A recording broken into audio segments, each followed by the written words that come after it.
Mesdames, Messieurs, bonsoir et merci de rester fidèles au programme de la télévision du Burkina. Votre émission Canal ONU reprend du service ce 1er septembre après un mois de vacances avec un hommage mérité à un homme.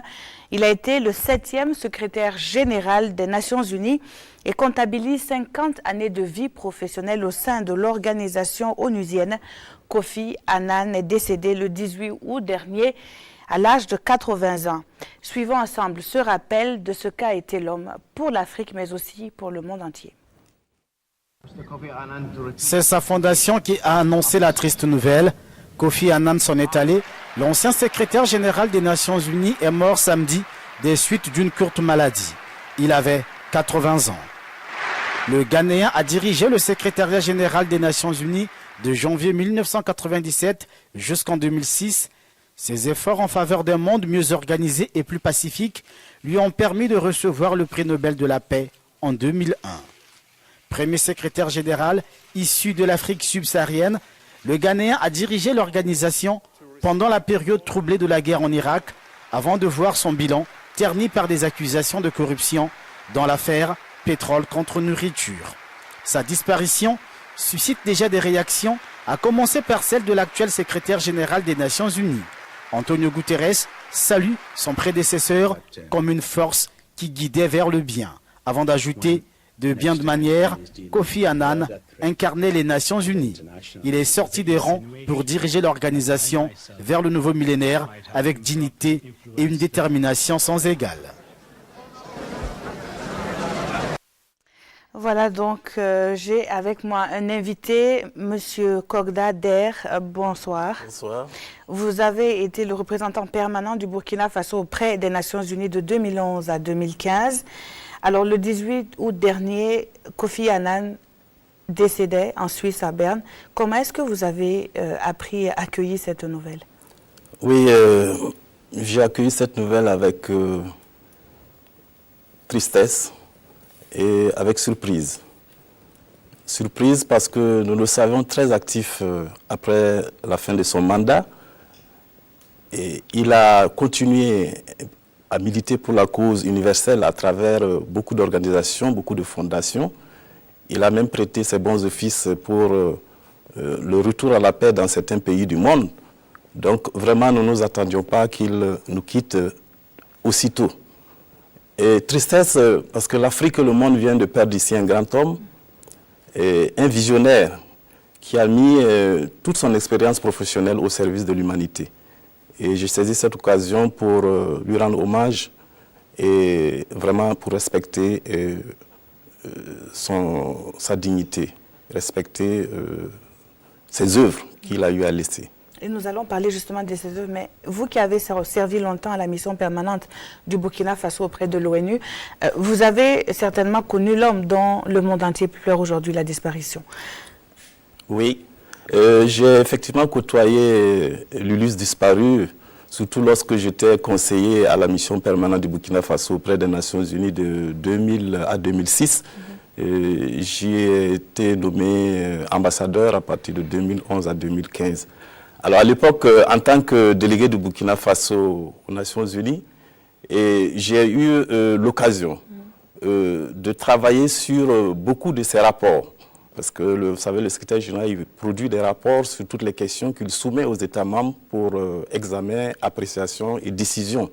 Donc j'ai eu ce privilège d'examiner, de compulser beaucoup de ces rapports, d'assister également à beaucoup de ces présentations et déclarations qu'il a eu à faire lors de certaines réunions, et l'intervention au niveau de l'Assemblée générale, que ce soit au Conseil de sécurité, Conseil économique et social, et même lors des conférences qui étaient organisées sous l'auspice des Nations Unies.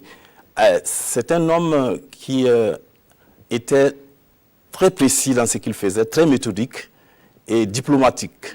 Il était diplomate parce qu'il recherchait à chaque fois le consensus. Et il était disposé toujours à écouter les États membres et à faire des propositions sur toutes les questions qui se posaient à l'organisation et à l'humanité. Et je peux même vous donner une anecdote où, lors d'un débat à la 5e commission sur les questions de remboursement sur les opérations de maintien de la paix, et débat au cours duquel les délégués n'arrivaient pas à trouver un consensus, Et Kofi Annan est venu dans la salle, et il a pris la parole et il a dit que la question du maintien de la paix est une question primordiale. Parce que c'est sur le terrain que les enjeux se font. C'est des personnes, des vies humaines que l'on perd. Si l'on attend, et il faut alors que les pays, que ce soit les pays contributeurs de troupes ou les pays qui financent, puissent prendre à cœur cette question des opérations de maintien de la paix. Et après lui, très rapidement, les délégués ont pu se réunir. Ils ont mis en place un comité restreint avec les représentants des différents groupes régionaux et ils ont pu trouver un consensus sur la question. Donc c'est pour vous dire que c'était vraiment un homme qui était à la recherche du consensus sur ce qu'il faisait. Est-ce que c'est cela qui a fait sa particularité? Parce qu'il y a aussi son charisme, à travers l'anecdote que vous venez de donner. On peut dire une sorte d'incubateur, une force de proposition. Est-ce que c'est cela qui a fait sa particularité? Tout à fait, vous avez trouvé le mot. Il avait une force de proposition. Il avait aussi de la vision et puis il avait l'anticipation. C'est quelqu'un qui savait anticiper sur les événements. Et vous voyez, par exemple, la tenue du sommet du millénaire. Et lorsqu'il a été élu secrétaire général en 1997, il a aussitôt eu cette lumineuse idée d'engager la communauté internationale vers un débat de grande envergure sur les nouveaux défis qui se poseraient au monde à l'orée du 3e millénaire. Et ça a permis justement à ce sommet, nous allons peut-être y revenir, et de dégager des positions, des nouveaux engagements pris par la communauté internationale. Tout à fait. Voilà. Alors, il est entré, vous parliez bien sûr donc des OMD. Mais avant de revenir là-dessus, il faut peut-être rappeler que Kofi Annan a servi l'ONU pendant 50 ans. Et il a été donc le premier secrétaire général à sortir des rangs même des Nations Unies. Est-ce que cela a été un atout ou un handicap pour lui? Oui, ça a été véritablement un atout pour lui, parce que je crois qu'il a commencé en 1962 au sein du système et au niveau de l'OMS. Il a servi au niveau de la Commission économique pour l'Afrique. Il a servi au niveau du Haut Commissariat des Nations Unies pour les réfugiés. Et il est venu au niveau du secrétariat général où il a occupé de hauts postes de sous-secrétaire général, d'abord des ressources humaines, ensuite de la planification du budget et chargé des opérations de maintien de la paix. Donc vous voyez, ces capitales d'expérience qu'il a acquis au cours de sa carrière ont été un atout majeur lorsqu'il est arrivé à la tête de l'organisation.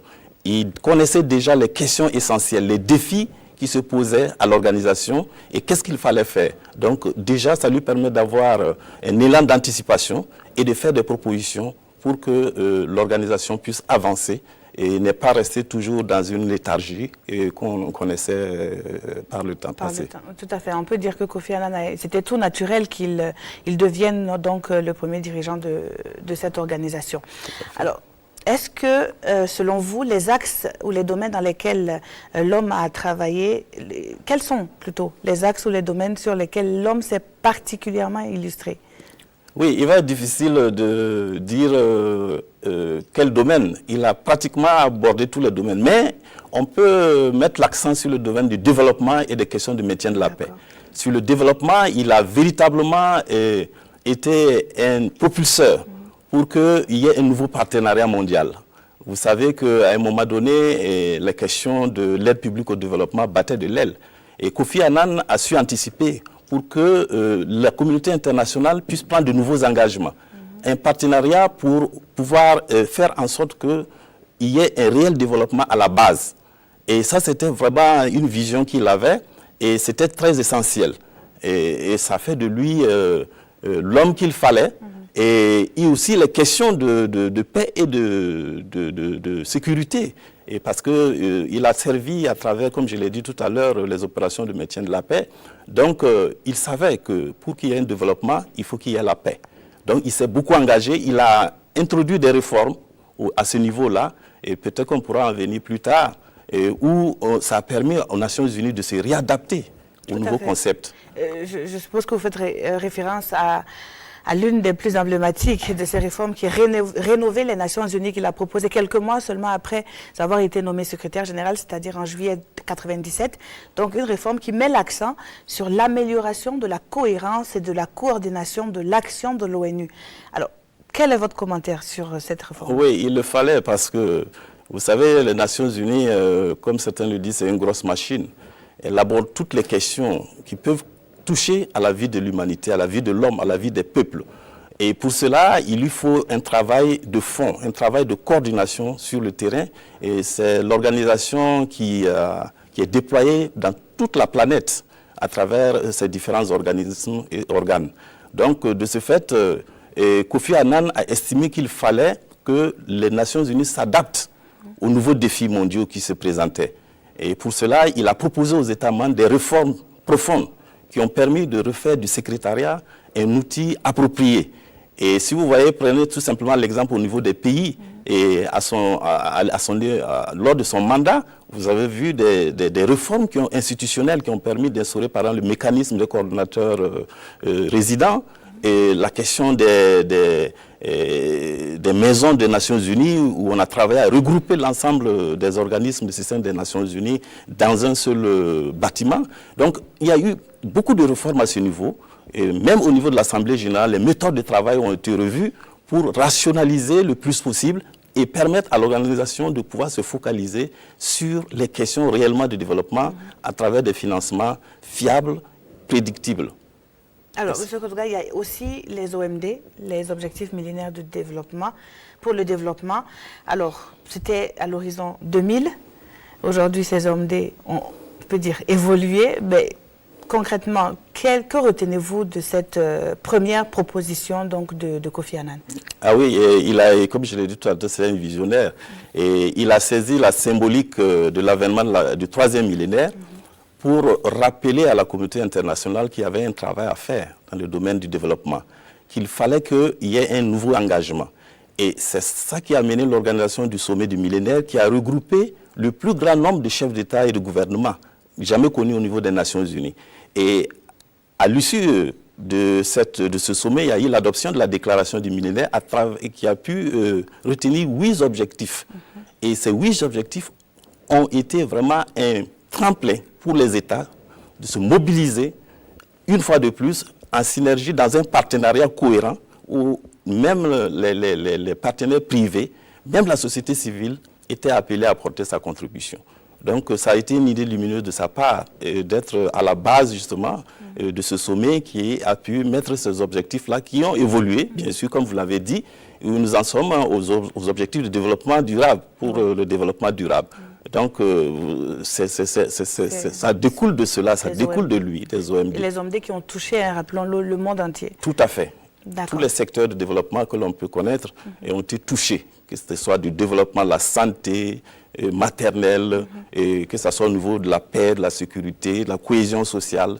Toutes ces questions ont été abordées. Il y a aussi la question de la santé qui était chère à l'homme, à travers donc, la création d'un fonds mondial donc, de lutte contre le sida, et qui a été une des propositions de Kofi Annan, on va dire le sida qui ravageait donc, et qui décimait les populations à travers le monde entier pendant son mandat. Quel est l'impact de ce fonds dans le cadre de la lutte contre le VIH-Sida et les IST?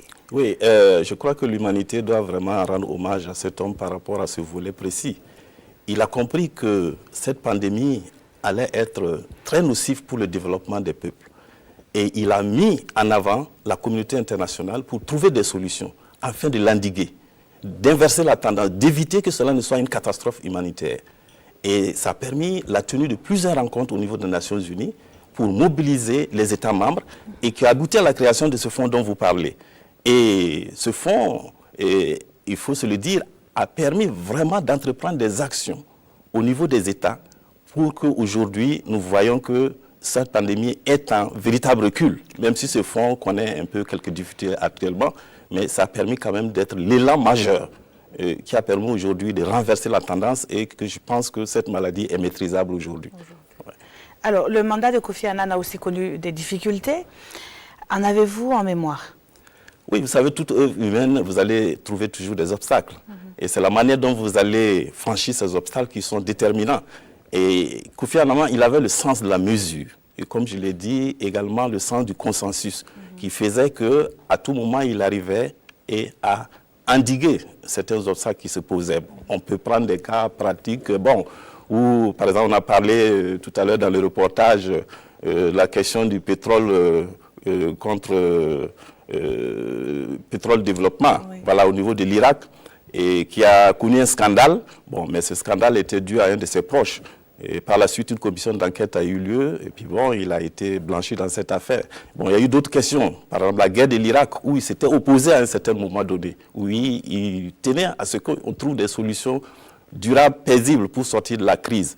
Mais il n'a pas été entendu. Évidemment, certaines puissances n'étaient pas d'avis avec lui, mais il a quand même tenu à ce qu'il y ait une réorientation dans ce domaine pour qu'on puisse aboutir à une paix durable. Bon, l'histoire a peut-être donné raison.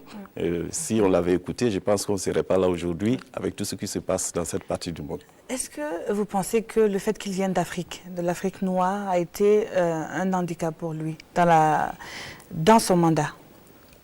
Non, pas du tout. Parce que c'était un homme, je dirais, peut-être universel. Comme on l'a dit tout à l'heure, il a été d'abord, il est sorti des sérails des Nations Unies. Donc, il connaissait très bien cette organisation. Et il a été aussi, du point de vue même de l'expérience qu'il a acquis pendant sa carrière professionnelle. Et cette perception d'Africain n'était pas à l'ordre du jour. Il était tout simplement un homme pour l'humanité. Mais il a travaillé aussi pour l'Afrique. Il a beaucoup été très attentif aux questions africaines. Il a fait en sorte qu'il y ait un partenariat pour le développement pour l'Afrique, lorsque l'Afrique elle-même avait lancé cette initiative du NEPAD.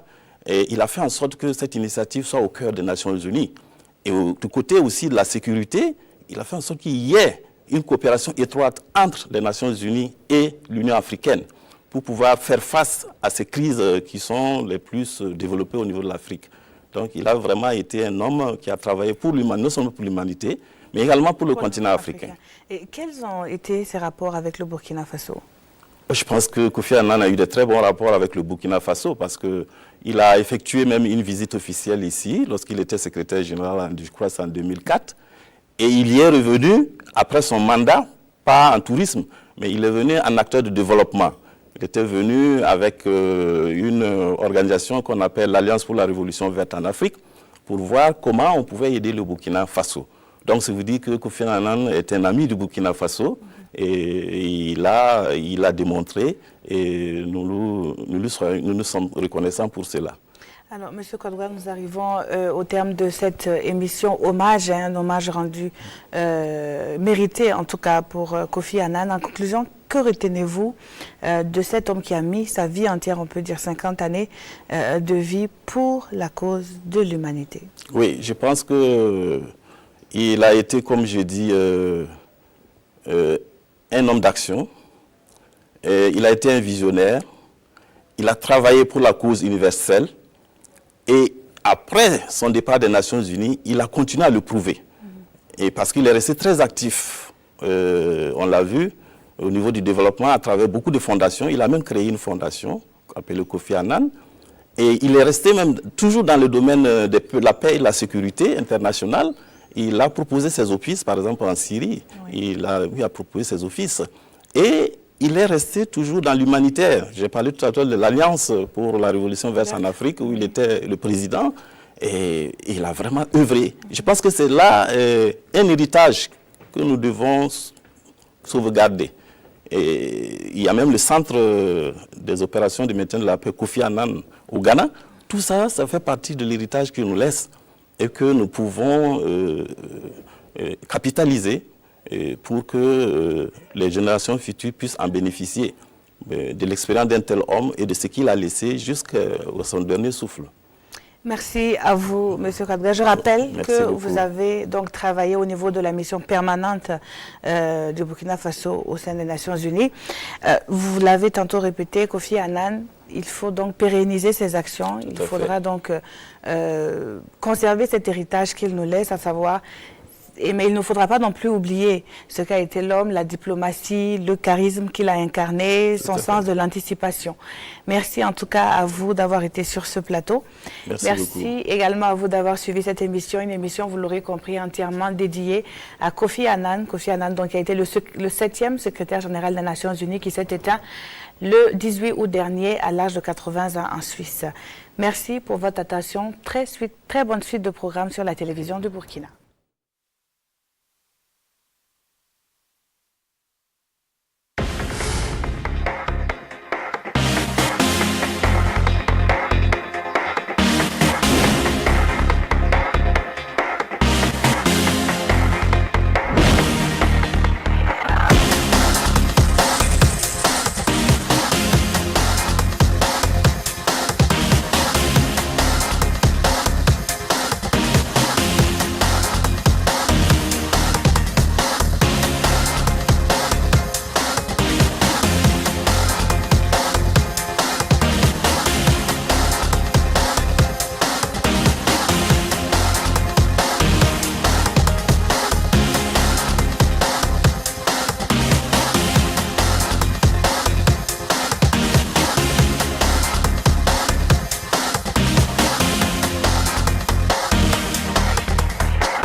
que quand